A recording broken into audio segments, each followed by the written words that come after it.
Hi everyone, I want to talk about status epilepticus treatments. Okay, let's go. Well, if you're not a doctor, you're not a nurse, you're on the field, and somebody around you is having convulsion and it's lasting long, and or it is repeating itself frequently without the individual coming back to normal level before the other one starts, then you are dealing with status epilepticus. So you're not a nurse, you're not a doctor, you're on the field. So the first thing to do is make sure the individual will not be injured by whatever is around. So take all dangerous things away from him or her. No couches or wooden stuff, metal stuff, fire, hot stuff, anything dangerous should be taken away from the affected person. No wooden stuff put in the mouth, no spoon, nothing of such, and just continue to watch while you call 911 immediately. So at the hospital, well, the following will be done right in the emergency room. Airway will be checked for any foreign body or secretion, and that will be removed appropriately. Then go for breathing, that is there cyanosis, what's happening to the chest, and any use of accessory muscle. We're going to check everything, respiratory and the likes. What about circulatory system, blood pressure, the pulse rate, fluid status? I mean, you see the dehydration level or not. So I'm going to check all those and place at left lateral decubitus. That would be better, non-line supine and non-line prone. Then oxygen will be administered after O2 sat level is known, and appropriately mechanical ventilation will be better here.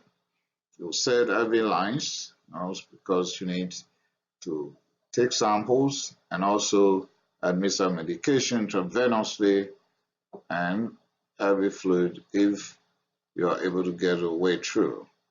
Bladder catheterization will be necessary because it's not an individual that will be walking around to pee, and then you start the medication giving intravenous Lorazepam. You can give as high as 4 milligrams start, but it's better you start low. But before you continue administering other medications, there should be a warning that no phenytoin or Fosphenytoin if you are dealing with seizure disorder secondary to cocaine or local anesthetic agents. As a matter of fact, when the cause of this status epilepticus is as a result of street drug usage or toxins generally, then don't give phenytoin or Fosphenytoin.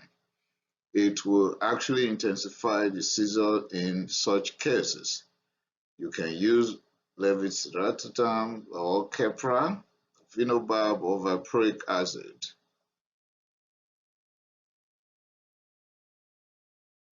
You can take sample for glucose to know the glucose level because this might be as a result of hypoglycemia, and even if it's not a result of hypoglycemia, low glucose level will worsen the situation. You also check the level of anti-epileptic drugs in this individual. Electrolytes, because electrolytes imbalance could be the culprit, and of course complete bone count, maybe we could pick the features of anemia and infection. Toxicology screening, this individual might be on street drugs or alcohol. After 5 minutes, you can give Lorazepam again, or you can switch over to Diazepam. It would be wise to give intravenous Thiamine if you are suspicious that this is as a result of alcohol withdrawal or in any way if there is malnutrition in any form. And you give your glucose data depending on the value of the glucose sample you've taken earlier. Because you don't give glucose and thiamine together, you'll get into another trouble. We'll continue monitoring this case with cardiac monitors and you can hook up your vital signs machine. If you don't have intravenous route, you can use intraosseous or intramuscular benzodiazepine could be used, like midazolam 10 mg intramuscularly. Then you can use your Phenytoin now after reading out these causes that could be cocaine or local anesthetic agent. Then you are free to use your Phenytoin or Fosphenytoin at 20 mg per kilogram. Then valproic acid could be used at 30 mg per kilogram, and then you continue at 10 mg per kilogram per minute, or levetiracetam at 40 to 60 mg per kilogram over 15 minutes.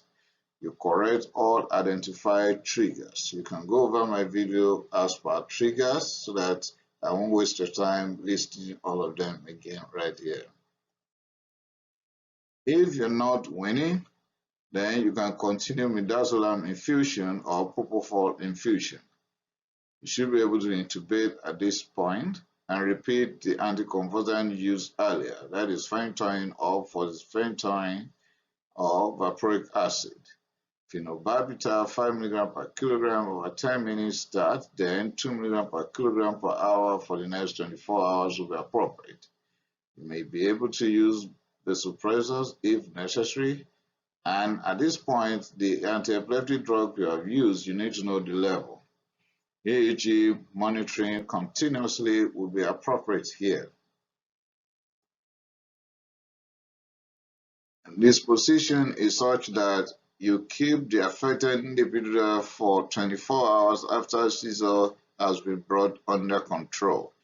You don't just send them away so quickly like that. Watch for 24 hours. Some of the anti-epileptic drugs that you can choose in acute phase will be phenobarbital, Phenytoin, and Fosphenytoin, and I've listed the conditions under which you can now use Phenytoin and Fosphenytoin. You can use levetiracetam, that is Keppra, valproic acid, or lacosamine. And with that, I've come to the end of acute management of status epilepticus. We will discuss the treatment of seizures generally, but this is in case of acute emergency. Thank you for listening to my presentation. Kindly subscribe to my channel so that you can get these presentations immediately they're published. Thank you.